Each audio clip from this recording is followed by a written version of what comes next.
الحكمة من يشاء ومن يؤت الحكمة فقد أوتي خيرا كثيرا وما يذكر إلا أولو الألباب.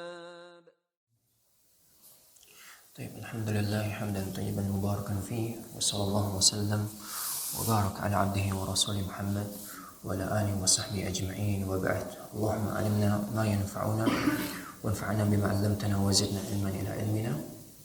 Jamaah Masjid Al-Bahmudah ya, azakumullah.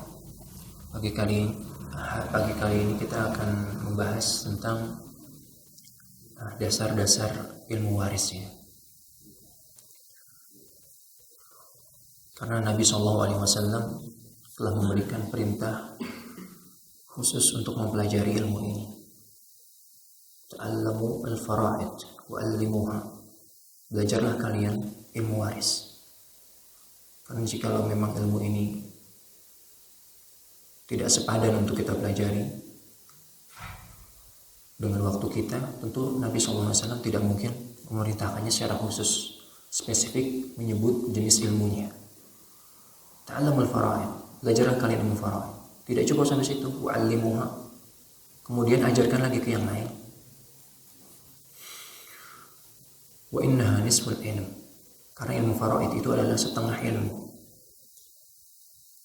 Ulama mengatakan karena ilmu yang selain fara'id itu ilmu yang bahas tentang kehidupan. Sedangkan fara'id ini adalah ilmu yang bisa kita bagi hanya setelah kematian. Wa huwa yunsa wa huwa awwalu syai'in yunza' min ummati. Ilmu ini nanti yang awal-awal dilupakan oleh umatnya, dan juga ilmu ini yang pertama kali dicabut oleh Allah Azza wa Jalla dibandingkan ilmu-ilmu yang lainnya. Dan Allah Azza wa Jalla tidak pernah mencabut ilmu begitu saja, hilang dari muka bumi, tapi ya, dibuat orang-orang yang paham ilmu itu meninggal dunia, sehingga tidak tersisa lagi satupun orang yang paham akan ilmu itu. Oleh karenanya ada perintah khusus untuk memperbanyak orang-orang yang mau belajar ilmu faraid. Nah, di sini tentu karena ini tematik, jadi tidak mungkin kita membahas ilmu faraid secara rinci, komprehensif gitu ya, semuanya kita bahas. Namun dasar-dasarnya bisa kita pelajari. Karena sebenarnya ilmu faraid ini cakupan dasarnya hanya ada di 3 ayat itu. Ayat 11 dari surat An-Nisa, ayat 12, dan ayat ketiganya di ayat 176. Surat An-Nisa ayat terakhir ya. Namun perlu diketahui bahwasanya sebelum warisan dibagi, itu ada rukun-rukun waris yang harus dipenuhi dulu. Rukun waris ini yang pertama, dia harus ada yang meninggal. Maka nggak boleh bagi warisan sebelum ada yang meninggal. Selama belum meninggal, maka status hartanya ya milik orang itu. Sampai nanti meninggal baru boleh dibagi.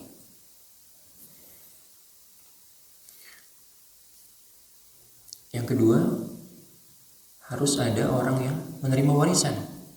Karena kalau ada yang meninggal tapi dia nggak punya keturunan atau nggak punya ahli waris, ya nggak terjadi warisan, mau bagi ke siapa? Nah, sekarang yang meninggal ada, lalu yang mendapatkan warisan ada, yang ketiga juga harus ada, hartanya harus ada. Karena kalau ninggalin hutang, apa yang mau dibagi? Maka salah satu aspek penting ada harta yang dibagi. Kalau nggak ada harta yang dibagi, ngapain bagi waris? Apa yang mau dihitung? Yang ada ini bagi beban hutang ya, antara ahli waris, bukan bagi waris. Nah, sebelum warisan dibagi, setidaknya ada 4 aspek yang harus kita penuhi terlebih dahulu. Yang pertama, sebelum warisan ini nanti dibagi ke anak-anak atau ke ahli waris lainnya, maka kita harus keluarkan dulu jatah si mayit untuk persiapan jenazahnya. Ya kalau emang butuh beli tanah 2x3, ya beli tanah dulu misalkan. Kalau butuh untuk beli kain kafan, ya beli dulu. Kalau butuh jasa orang yang mandiin, ya bayar dulu jasanya. Penggali kubur, yang bawa misalkan kalau emang butuh uang upah untuk dikeluarkan, maka itu dikeluarkan lebih dahulu. Setelah urusan selesai, sudah disemayamkan, Berikutnya kita lihat ada hutang nggak? Hutang di sini yang didahulukan adalah hutang yang ada gadainya daripada hutang yang biasa saja. Hutang biasa saja tuh kalau misalkan Anda ngutang ke salah satu antum 1 juta misalkan, tapi tanpa jaminan, tanpa agunan. Nah, itu nanti yang didahulukan yang ada agunannya. Jadi hutang yang dengan agunan itu kita ambil dulu jatahnya, porsinya. Contohnya dia berhutang $50.000 misalkan, lalu yang dijadi agunan adalah tanahnya, sepetak tanahnya ya. Atau dia punya hutang $25.000, yang dijadikan agunan itu tanahnya sejumlah $50.000 misalkan. Nah, lalu berikutnya nanti hutang yang tanpa agunan. Setelahnya baru wasiat. Ada wasiat nggak? Hutang beres nih, semuanya udah lunas. Lihat wasiatnya, ada wasiat nggak? Kalau ada wasiat, kita keluarkan, tapi tidak boleh melebihi 1/3. Baru terakhir bagi waris. Saya kasih contoh untuk mempraktekkan 5 aspek ini. Contoh, seorang meninggal dunia dan ia meninggalkan sebidang tanah yang kalau dijual tanah ini harganya $50.000. Tapi sertifikat tanah ini tergadai di seseorang karena dia sebelumnya berhutang sejumlah $25.000. Dan dia juga punya hutang tanpa agunan sejumlah $10.000.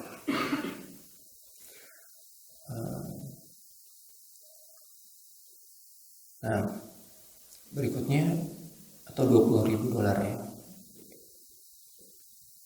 $10.000 anggap saja. Lalu persiapan jenazahnya total memakan $6.000. Anggaplah dolar, karena harus beli tanah, harus beli apa. Dan dia berwasiat sejumlah $4.000. Maka pertanyaannya, berapa sisa untuk ahli waris? Kalau cara menghitungnya salah, tidak sesuai urutan, maka jawabannya 5.000. Kenapa? Karena 50.000 kurangin 25 kurangin 10.000 15 ya.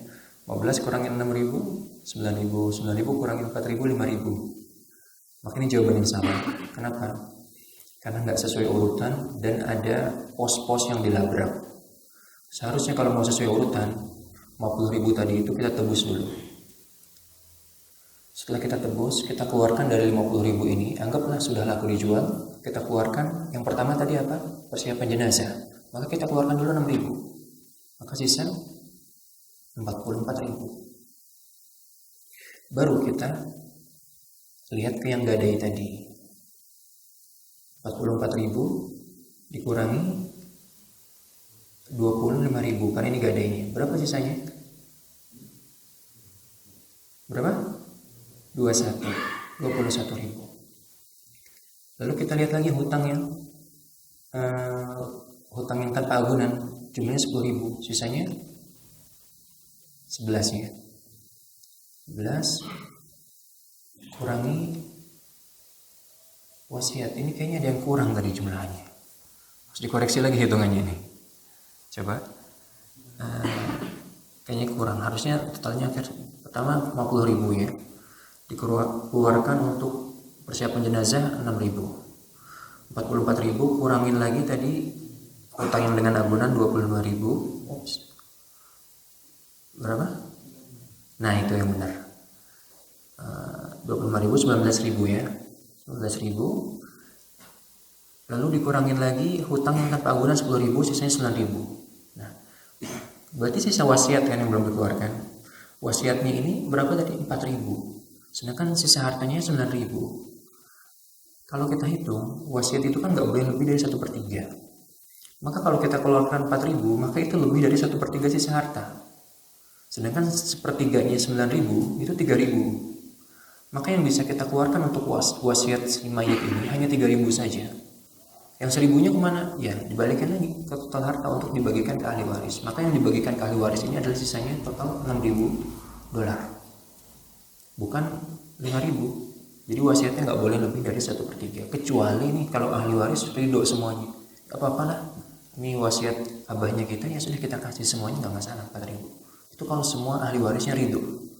Tapi kalau satu ahli waris nggak ridho, ya nggak bisa.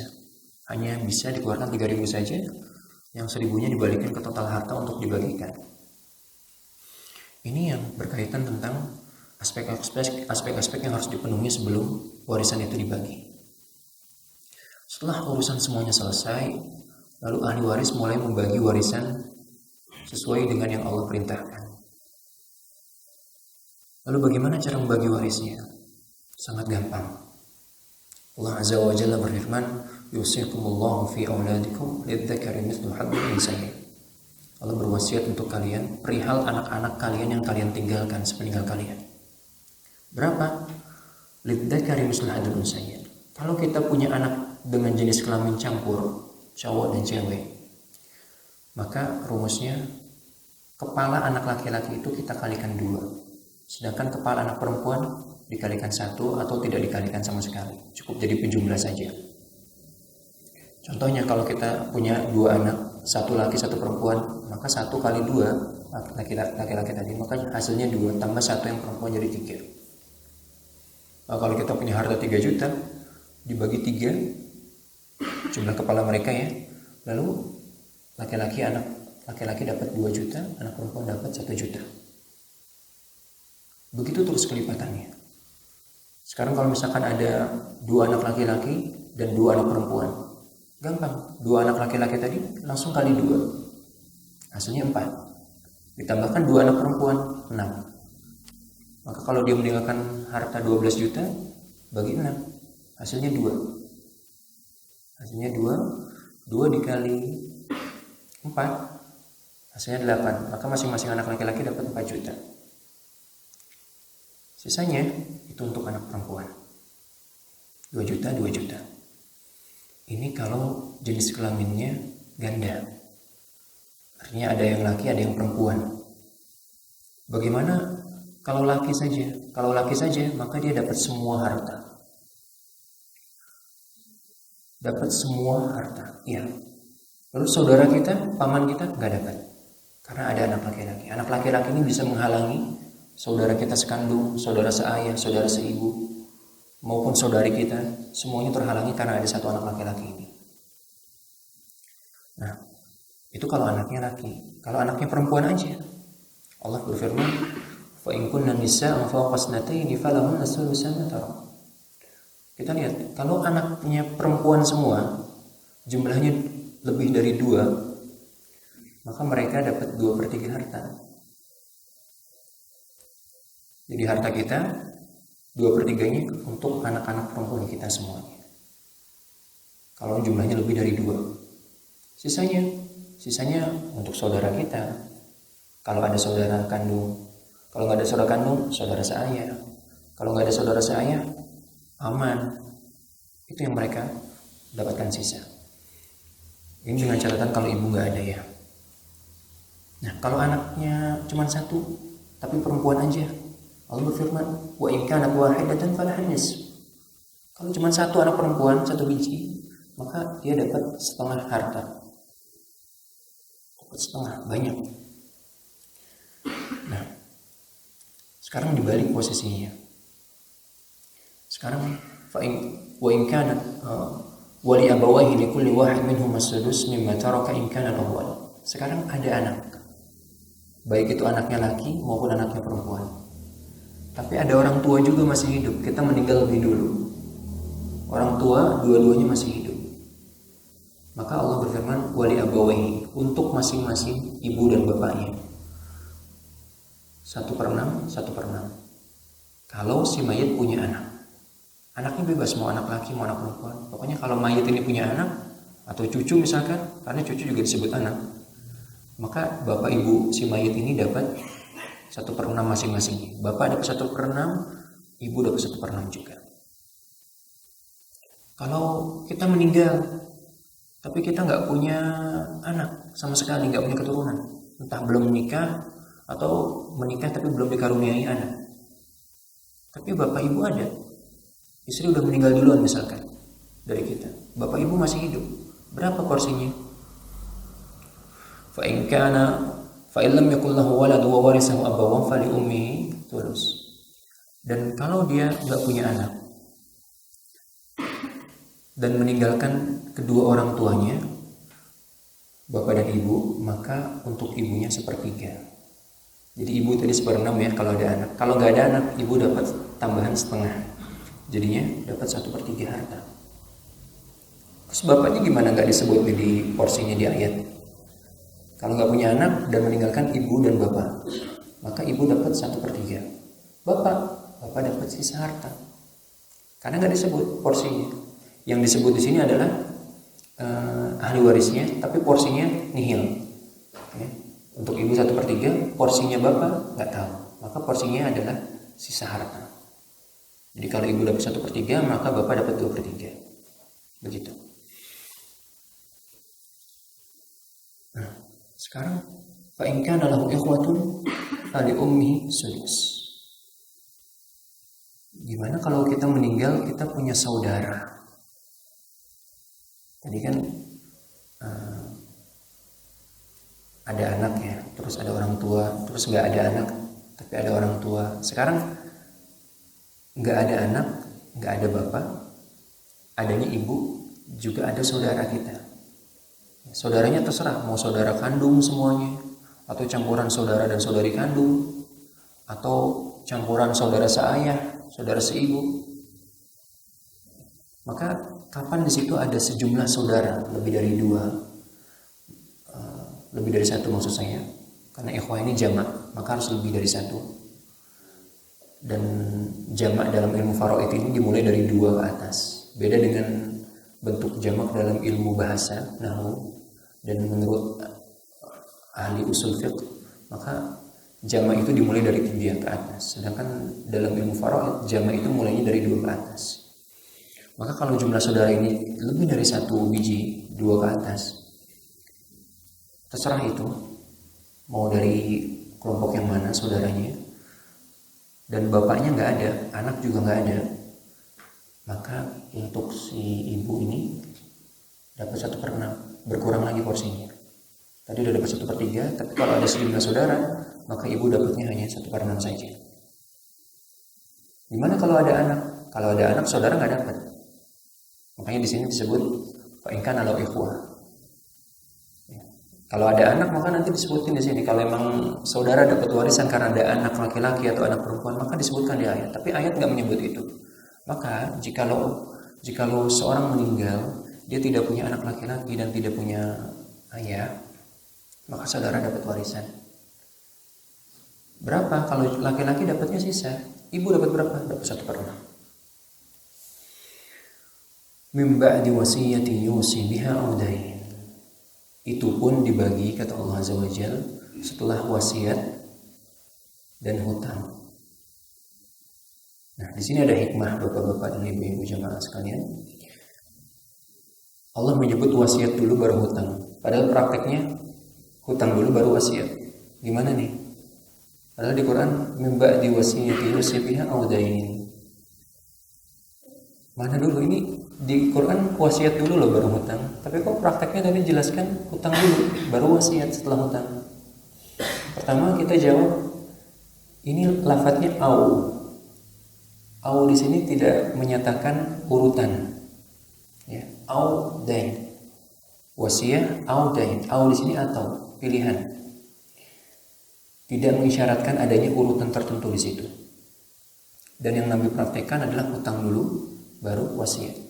Terus kenapa kok wasiat di sini didahulukan dari sisi penyebutannya saja daripada hutang?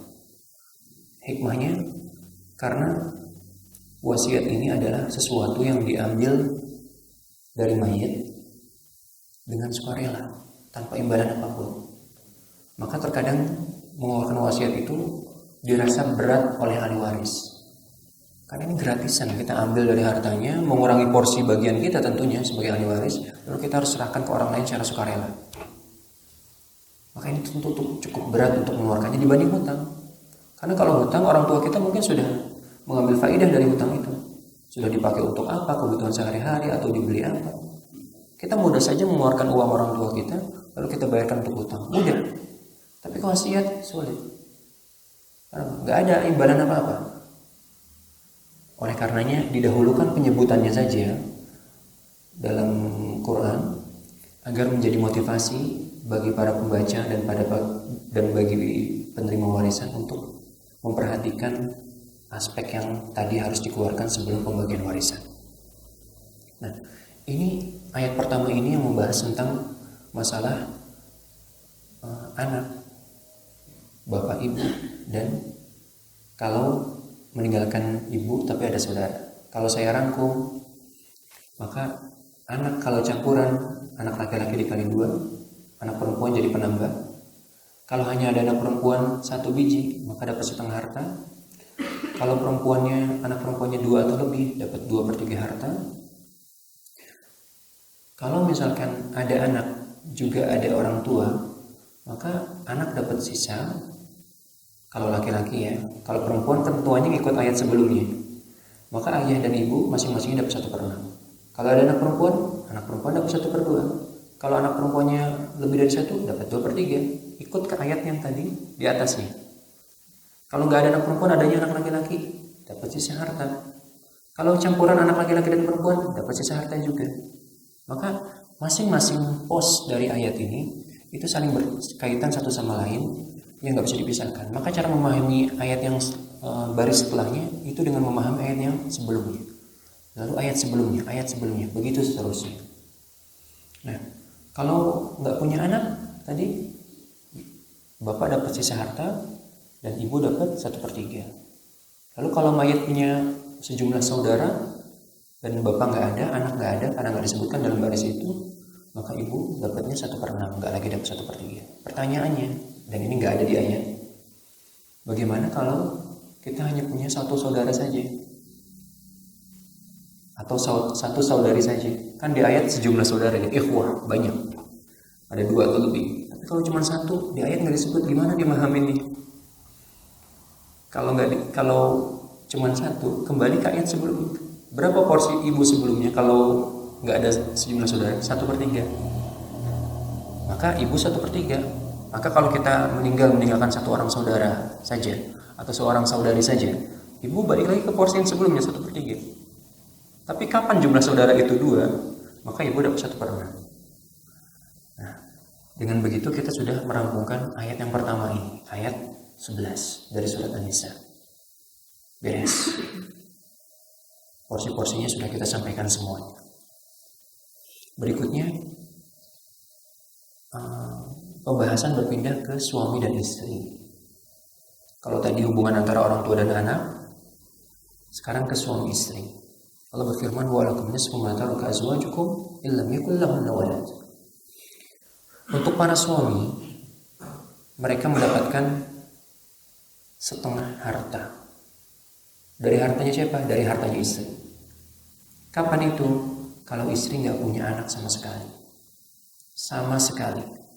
Baik anak itu adalah anak hasil hubungan mereka berdua, atau anak dari suami pertama, kalau misalkan dicerai atau janda meninggal misalkan, atau janda cerai, dia punya anak, atau waliyadzubillah anak dari hasil zina. Maka kapan istri itu nggak punya anak, dari 3 kategori tadi, maka suami dapat setengah harta. Gimana kalau istri punya anak dari salah satu dari 3 kategori tadi? Anak dari hasil hubungan, anak dari suami yang pertama, atau anak dari hasil hubungan gelap. Maka kalau istri punya anak, fa in kana lahunna waladun falakum rubu'u mimma tarakna. Kalau dia punya anak, maka untuk para suami ini 1/4. Artinya dapat setengah dari setengah. Dapat 1/4 harta saja. Kapan itu kalau istri punya anak? Beres. Berarti suami ini dapat setengah. Kapan patokannya? Istri nggak punya anak. Suami dapat 1/4. Kapan patokannya? Istri punya anak. Baik. Sekarang istri berapa porsinya? Walahunna rubu'u mimma taraktum illam yakul lakum walad. Istri defaultnya itu dapat 1/4 harta. Kapan? Kalau suami gak punya anak. Entah itu anak dari hasil hubungan mereka, entah itu anak dari istri yang lainnya. Kalau misalkan laki-laki tersebut punya lebih dari satu istri. Ya. Maka anak dari istri kedua atau anak dari istri berikutnya itu adalah anak-anak suami. Maka kapan suami punya anak, maka istri hanya dapat kapan suami nggak punya anak, maka istri hanya dapat 1/4. Lalu kalau suami punya anak, istri hanya mendapatkan 1/8. Fa in kana lakum waladun falahunna sumunu mimma taraktum. Kalau suami ini punya anak, maka istri hanya dapat porsi 1/8 saja. Pertanyaannya, bagaimana jika suami meninggal dan meninggalkan seorang istri dan anak, tapi bukan anaknya dia, anaknya suami yang lain, atau yang di Quran biasa disebut dengan robibah. Berapa porsi istri? Apakah 1/4 atau 1/8? Jawabannya 1/4. Karena patokannya adalah anak si mayit, bukan anak si penerima waris. Begitu ya memahaminya. Kita meninggal, cara paling mudah memahami waris itu, anggap diri kita mayit nih. Kita meninggal. Lalu kita ninggalin istri kita tercinta dan anaknya dia tapi dari suami yang lain. Maka istri dapat 1/4 bukan 1/8. Kalau dia mengatakan, ini ada anak, iya, tapi bukan anaknya saya. Patokannya itu anaknya saya. Kalau saya ada anak, baik karena hubungan saya dengan istri saya atau dari istri yang lainnya, iya, istri saya dapat 1/8. Tapi kalau saya nggak punya anak sama sekali, maka istri dapat 1/4. Walaupun istri ini punya anak dari suami yang lain, agar tidak salah paham. Sudah beres, begitu saja. Sangat mudah kan? Karena terkadang orang takut belajar warisan itu karena ada angkanya. Kalau udah ada angkanya orang kadang menghindar. Wah, hitung-hitungan kayaknya sulit. Padahal nggak gitu-gitu aja. Maka kalau boleh saya simpulkan di ayat ini, potongan ayat dari surat An-Nisa ayat 12, karena ayat 12 belum rampung kita, tapi ini potongan pertamanya, itu bahasanya suami istri saja. Maka suami cuma dapat setengah harta kapan? Kalau istri nggak punya anak, dan dapat 1/4 kalau istri punya anak. Dan perlu saya jelaskan di sini, seandainya seorang berzina dengan seorang wanita, lalu wanita itu hamil, waliyadzubillah, lalu dinikahi oleh pelakunya, maka dalam Islam si anak hasil hubungan ini tidak dinisbatkan ke ayahnya. Walaupun ayah ini secara DNA misalkan ayah biologisnya, tapi anaknya ini tidak dinisbatkan ke ayahnya. Jadi seandainya namanya ini adalah Ahmad, maka Ahmad ibn Fulanah dinisbatkan ke ibunya langsung. Ya. Ahmad ibn Aisyah misalkan, Ahmad ibn Salamah, tidak dinisbatkan ke ayahnya. Karena al-walad lil firash, anak yang sah itu ya dari hubungan yang sah. Patokannya adalah akadnya, bukan siapa pelakunya. Baik. Maka status anak zina tadi itu adalah anaknya ibu. Pertanyaannya, apakah anak zina dapat waris dari ayah biologisnya? Jawabannya tidak. Karena dia bukan anaknya secara syariat. Apakah anak zina ini dapat warisan dari ibunya? Dapat, karena dinasabkan ke ibunya. Lalu pertanyaannya, apakah anak zina ini dapat warisan dari saudara-saudaranya? Kan tadi nikah tuh pelakunya, lalu punya anak yang lain. Nah, kalau anak yang lain ini meninggalkan anak yang pertama tadi hasil hubungan zina, apakah dapat warisan dari saudaranya? Jawabannya tidak. Kenapa? Karena ini sebenarnya bukan saudaranya, kan gak dinasabkan ke ayahnya. Tapi kalau misalkan ibunya nikah lagi, ya, terus ada saudara seibu, dapat warisan nggak dari saudara seibu? Dapat, karena patokannya adalah dia dinasabkan ke ibunya. Maka kalau ibunya nikah lagi dan punya anak, maka itu adalah saudara seibu dan dapat warisan. Si anak zina ini, hasil zina ini dapat warisan. Patokannya adalah kekerabatan si ibu tadi. Pokoknya kalau ada hubungannya dengan ayah biologisnya dia nggak dapat. Tapi kalau ada hubungan dengan ibu nasabnya, maka dia dapat. Sedangkan istri yang ayat yang suami belum selesai tadi. Suami kalau ada anak dapat 1/4, beres. Istri kalau nggak ada anak dari suami dapat 1/4. Kalau suami punya anak dapat 1/8, beres. Berikutnya sesi berpindah ke saudara dan saudari seibu. Saudara dan saudari seibu ini jangan salah kaprah ya, karena kebanyakan kita menamakan saudara tiri, padahal maksudnya bukan tiri. Perlu dibedakan mana saudara seibu, mana saudara atau saudari kandung, mana saudara-saudari seayah. Saudara kandung jelas dari ayah dan ibu yang sama. Ini dari mani dan rahim yang satu. Saudara seayah itu dari mani yang satu beda rahim.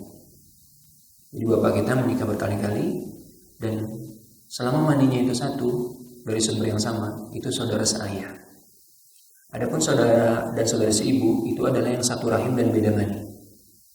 Jadi kita satu rahim, tapi beda mani, bapak kita beda.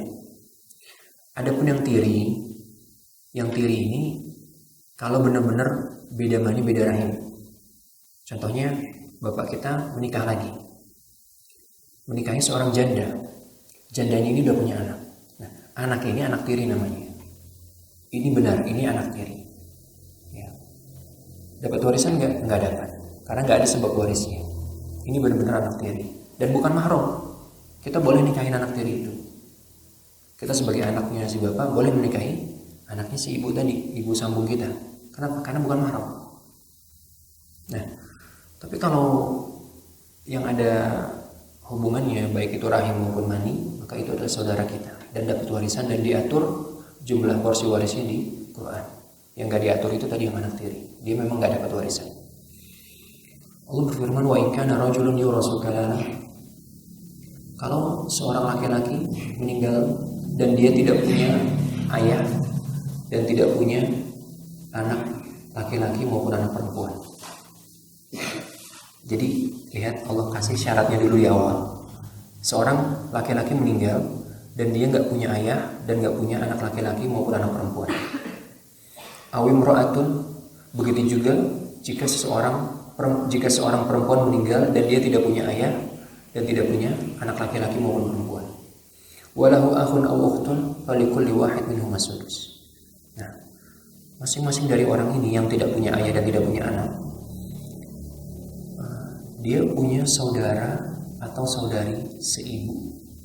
Di sini memang tidak disebut, tapi ulama sepakat bahwasanya maksud ayat ini adalah saudara dan saudari seibu. Gak ada ulama yang berbeda pendapat dalam masalah ini. Nah, dan kita sudah jelaskan tadi makna saudara dan saudari seibu. Kalau dia meninggalkan satu orang saudara seibu, atau dia meninggalkan satu orang saudari seibu, maka mereka dapat 1/6. Falikulli wahid minhum as-sudus. Artinya saudara seibu dapat 1/6. Kalau nggak ada saudara seibu, adanya saudari seibu, dapatnya 1/6 juga. Syaratnya apa tadi? Nggak ada ayah, nggak ada anak sama sekali, baik perempuan maupun laki-laki. Terus kalau saya ada dua-duanya, gimana? Fa in kanu aktsara min dzalika fahum syuraka'u fis sulus. Kalau ada dua, baik itu dua saudara seibu atau dua saudari seibu atau campuran satu saudara seibu dan satu saudari seibu, wahum syuraka'u fis sulus, maka mereka dapat 1/3 harta, naik porsinya setengah dari yang tadi. Tadi kan dapat 1/6 ya, naik setengahnya jadi 1/3. Ya, beres, begitu saja. Artinya saudara dan saudari seibu ini kalau sendirian dapat 1/6, kalau banyak kan dapat 1/3. Pertanyaannya, kalau ada suami gimana? Ikut ayat sebelumnya. Kalau ada suami, ada anaknya? Nggak ada. Kan syarat tadi saudara dan saudari seibu dapat warisan, nggak boleh ada anak. Nah, berarti suami dapat berapa? Setengah. Saudara seibu 1/6. Ikut ayat sebelumnya. Terus kalau ada ibu gimana? Kalau ada ibu, saudaranya berapa nih? 1 biji, dapat 1/3. Ikut ayat sebelumnya di ayat 11. Ibu dapat 1/3 kan kalau saudaranya cuma 1. Kalau saudara dan seibu nih ada 2. Nah, tadi di ayat yang sebelumnya dapat berapa ibu? Dapat 1/6. Ngikut ayat sebelumnya lagi. Ini masing-masing ayat ini berkaitan satu sama lain. Nah, suami nggak ada nih, adanya istri. Istri dapat berapa berarti? 1/4. Saudara seibu satu dapat 1/6. Kalau dua 1/6. Tambah ibu dapat 1/6 lagi. Tanya. Gitu cara memahaminya. Memang enaknya pakai papan tulis sih. Papan tulis memang. Papan tulis kita tulis sekalian hitungannya. Cuman ini saya menjelaskan gambaran umum untuk memahami ayat-ayat tentang warisan. Nah, ayat 12 dari surat An-Nisa ini sudah beres. Artinya di situ hanya membahas suami istri dan saudara atau saudari seibu saja. Ayat yang terakhir dalam ayat waris itu adalah surat An-Nisa ayat 176. Ayat terakhir dari surat An-Nisa. Dan ini adalah pembahasan terakhir dalam ilmu waris. Yastaftunaka qul la yuftikum fil kalala. Mereka meminta fatwa kepadamu dan terangkanlah bahwasanya Allah memberikan fatwa kepada kalian dalam perkara kalala. Kalala ini tadi kita sudah jelaskan, dia orang-orang yang meninggal tapi nggak punya ayah dan nggak punya anak. Bedanya kalala di ayat yang ini itu anaknya harus laki saja, bukan perempuan. Kalau tadi di ayat yang sebelumnya, ayat 12, itu anaknya campur. Kalau ada anak laki dan perempuan, maka saudara dan saudara seibu nggak dapat warisan, karena syaratnya harus nggak ada ayah dan nggak ada anak. Adapun di ayat yang terakhir ini, nggak ada ayah dan nggak ada anak laki saja. Artinya kalau ada anak perempuan, saudara dan saudari kandung masih dapat. Ini mru'un halaka laisa lahu walad. Nah, ini ditekankan lagi semua. Kalalah tadi itu maknanya sudah nggak punya ayah dan nggak punya anak. Ditekankan lagi, ini mru'un halaka laisa lahu walad. Kalau seorang meninggal dan dia nggak punya anak laki, walahu akhun aw ukhtun, dan dia walahu ukhtun falaha nisfu ma tarak, tapi dia punya saudari kandung, maka saudari kandung itu dapat setengah harta. Persis seperti anak perempuan di awal pembahasan kita. Kita nggak punya ayah, nggak punya anak, nggak punya anak laki maksud saya. Tapi kita punya saudari kandung misalnya. Saudari kandung dapat berapa? Dapat setengah. Lalu kalau ada banyak saudari kandungnya, gimana? Nanti kita bahas. Tapi sebelumnya kita lanjutkan ayatnya dulu. Walahu ukhtun falaha nisfu ma tarak. Saudari kandung kita tadi dapat setengah harta. Wa huwa yarisuha illam yakul lahu walad. Ini kalau posisinya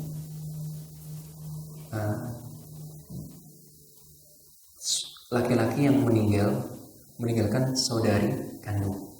Kalau dibalik posisinya gimana? Kita yang hidup, saudari kita yang meninggal. Maka Allah berfirman, wa huwa yarisuha. Maka kita nih sebagai saudaranya, wa huwa yarisuha illam yakul lahu walad. Ketika saudari kita meninggal, kita mewarisi saudari kita. Tapi karena porsinya nggak disebut, maka kita dapat semua harta.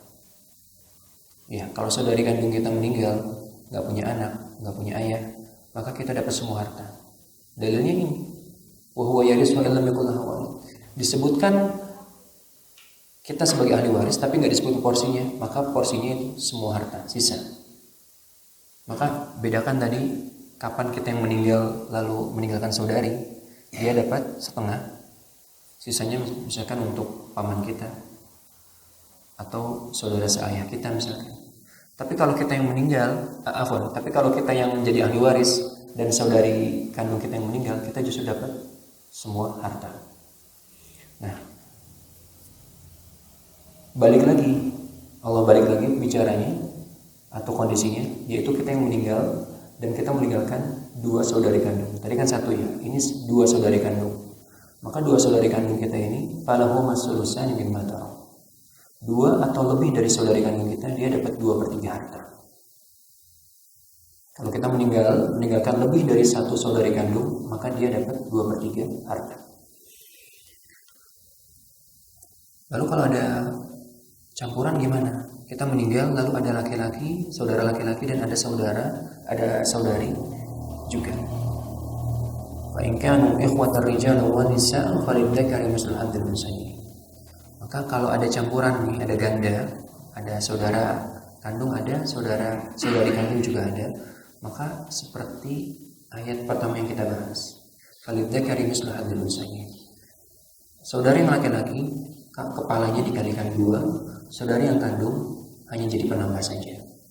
Jadi kalau misalkan seseorang meninggalkan 2 saudara laki-laki dan 1 saudari perempuan, maka 2 dikali 2 4 saudarinya, tadi jadi penambah ya, jadi total 5.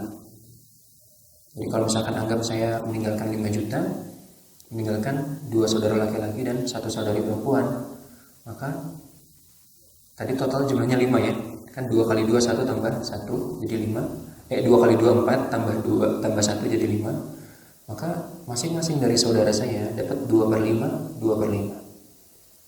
Sedangkan saudari saya hanya dapat 1/5. Begitu cara menghitungnya. Nah, selain ayat ini ada satu hadis yang menjelaskan masalah ahli waris antara anak perempuan dan saudari kandung, dan itu nggak dijelaskan di ayat, adanya di hadis saja. Nah, kalau misalkan kita meninggalkan anak perempuan, karena anak perempuan ini dikecualikan di ayat yang terakhir, hanya anak laki saja. Kita meninggalkan 1 anak perempuan, lalu kita meninggalkan saudari kandung. Maka anak perempuan rumusnya kita sudah pelajari, dapat 1/2 atau setengah harta. Kalau anak perempuannya 2 maka dapat 2/3 harta. Saudari kandung ini di hadis Abdullah bin Mas'ud, dia dapatnya sisa. Karena Nabi membagi untuk anak perempuan setengah harta, lalu cucu perempuan dari anak laki-laki 1/6. Kalau digabung setengah sama 1/6 ini total 2/3, karena 4/6 disederhanakan jadi 2/3. Lalu untuk saudari kandung itu dapat sisa harta. Nah, dengan pembahasan hadis ini maka berakhir juga pembahasan ilmu waris. Namun saya ingin memberikan sedikit tambahan. Semua ahli waris laki-laki itu notabene mendapatkan sisa harta kecuali 2 kategori, suami dan saudara seibu. Adapun semuanya ahli waris laki-laki itu pasti dapat sisa. Dan kecuali juga ayah kalau ada anak. Ayah ada anak dapat 1/6 kan tadi dibahas. Tapi kadang kalau nggak ada anak, ayah juga dapat sisa. Makanya saya bilang notabene semua ahli waris laki-laki itu dapat sisa harta. Yang nggak mungkin dapat sisa itu hanya suami dan saudara seibu. Semua ahli waris perempuan itu pasti dapatnya sesuai porsi yang Allah sebutkan. Maka kalau bingung, ini ahli waris atau bukan? Ini ahli waris atau bukan? Jawabannya disebutkan nggak di ayat. Kalau nggak disebutkan di ayat, maka dia bukan ahli waris. Saya kasih contoh.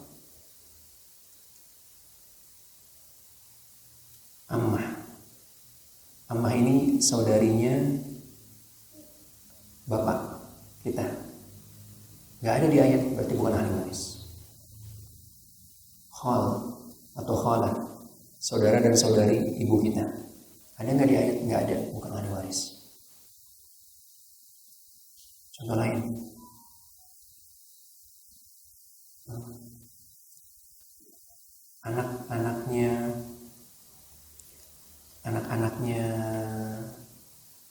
Anak perempuannya saudara kita atau saudari kita.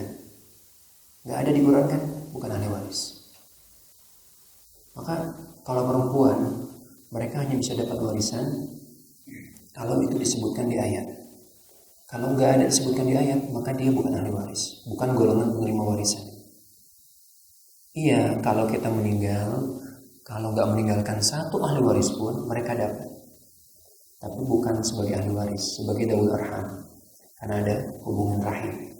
Mereka dapat, tapi syaratnya kalau nggak ada 1 ahli waris satupun. Artinya nggak ada bapak ke atas, nggak ada anak ke bawah, nggak ada saudara, nggak ada paman, baru mereka dapat. Nah, seandainya kita keluarga lengkap, semuanya ada, maka siapa yang dapat warisan? Kita lihat, kalau semua laki-laki ada, maka yang dapat warisan hanya 3. Bapak, suami, dan anak. Yang lainnya gimana? Nggak dapat warisan, karena terhalang sama bapak dan anak. Jadi Suami nanti kalau ada anak kan dapat 1/4, bapak kalau ada anak dapat 1/6, sisanya diambil anak laki-laki. Kalau semua perempuan ada,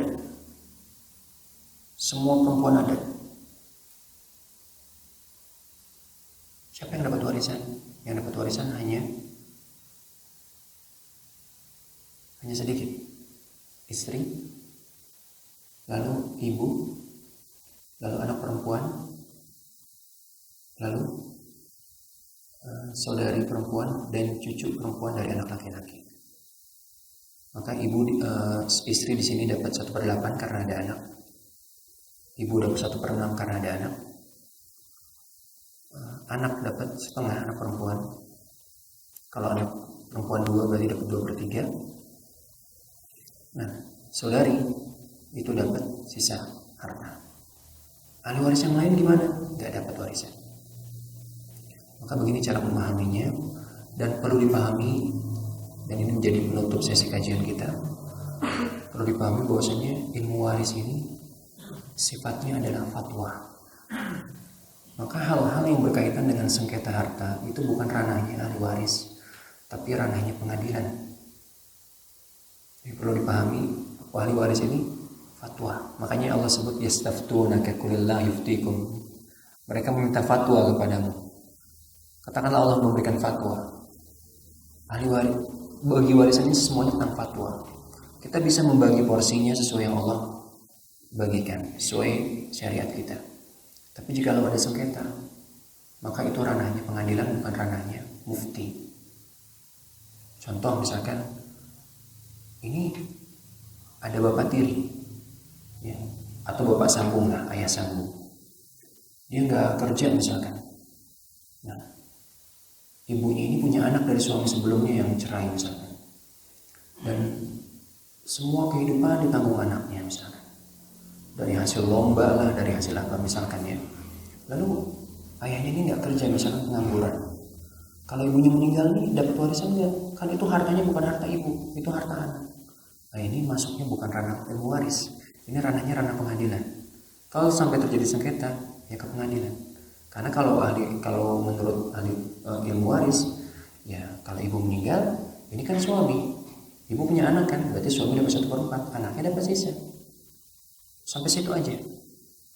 Sengketanya di mana? Nah itu bukan ranahnya waris, itu ranahnya qadhi, ranahnya hakim. Mereka yang memutuskan apakah dapat atau tidak berdasarkan bukti otentik, ya, di tangan para terdakwa atau pengaju tuntutan. Ini saja yang bisa saya sampaikan. Ada pertanyaan terkait waris? Jika tidak, maka akan kita tutup kajian ini. Nattafi ila hadzal qadar wa sallallahu ala nabiyyina Muhammad wa ala alihi wa sahbihi ajma'in. Yusikumullahu fi auladikum lidzakari mithlu hazzil unthayayn. فإن كن نساء فوق 2 فلهن ثلثا ما ترك، وإن كانت واحدة فلها النصف، ولأبويه لكل واحد منهما السدس مما ترك إن كان له ولد، فإن لم يكن له ولد وورثه أبواه فلأمه الثلث، فإن كان له إخوة فلأمه السدس من بعد وصية يوصي بها أو دين. آباؤكم وأبناؤكم لا تدرون أيهم أقرب لكم نفعا فريضة من الله إن الله كان عليما حكيما.